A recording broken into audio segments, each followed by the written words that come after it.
అధ్యక్ష నమస్కారం.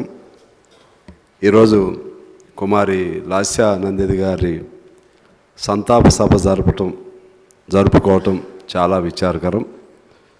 లాస్య నందిని గారి తండ్రి సాయన్న గారు మృదు స్వభావి, మంచి పేరు కలిగినటువంటి, ఆ ప్రాంతమే కాకుండా ఎక్కువ మందికి తెలిసినటువంటి వ్యక్తి. వారి పేరుతోనే ఆయన మరణించిన తర్వాత ఆ కుమార్తెకు పోటీ చేసే అవకాశం బీఆర్ఎస్ పార్టీ ఇవ్వటం, ఆమె అత్యధిక మెజార్టీతో గెలవటం జరిగింది. ఆ ప్రజలకు సేవ చేసే అవకాశం లేకుండానే, ఆమెకి ఇంకా వివాహం కూడా కాకుండానే అతి తక్కువ వయసులో ఈ రోడ్డు ప్రమాదంలో మరణించడం చాలా విచారకరం. ఈ సందర్భంగా నేను ఒక అంశం మీ దృష్టికి తీసుకురావాలనుకుంటున్నాను. ఈ రోడ్డు ప్రమాదాల్లో ఎక్కువ మంది యువకులు అనేక విలువైనటువంటి జీవితాలు కోల్పోవటం మనం చూస్తూ ఉన్నాం. ముఖ్యంగా ఆర్ఆర్ రోడ్డుకు సంబంధించి ఇటువంటి ప్రమాదాలు చాలా జరుగుతూ ఉన్నాయి. మన పెద్దలు కోమటిరెడ్డి వెంకటరెడ్డి గారు తానాయుడు కానీ ఇంకా చాలామంది మరణిస్తూ ఉన్నారు.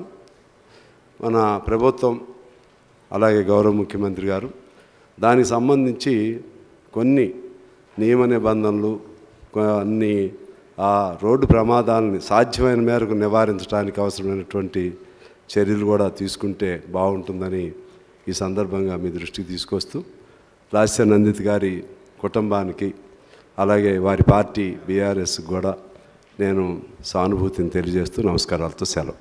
అధ్యక్ష నమస్కారం. ఈరోజు కుమారి లాస్య నందిని గారి సంతాప సభ జరుపుకోవటం చాలా విచారకరం.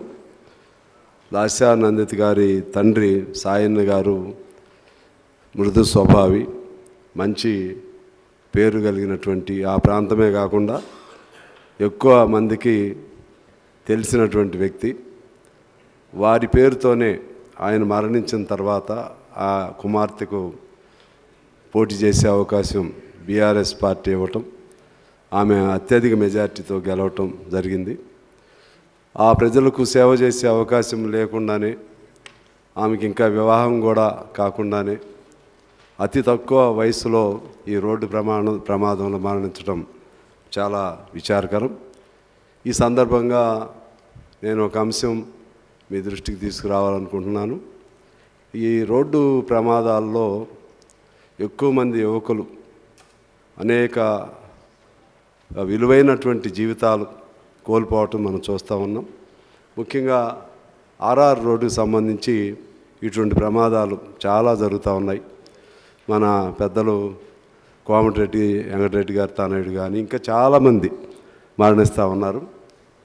మన ప్రభుత్వం అలాగే గౌరవ ముఖ్యమంత్రి గారు దానికి సంబంధించి కొన్ని నియమ నిబంధనలు, అన్ని ఆ రోడ్డు ప్రమాదాలని సాధ్యమైన మేరకు నివారించడానికి అవసరమైనటువంటి చర్యలు కూడా తీసుకుంటే బాగుంటుందని ఈ సందర్భంగా మీ దృష్టికి తీసుకొస్తూ, లాస్య నందిని గారి కుటుంబానికి అలాగే వారి పార్టీ బీఆర్ఎస్ కూడా నేను సానుభూతిని తెలియజేస్తూ నమస్కారాలతో సెలవు.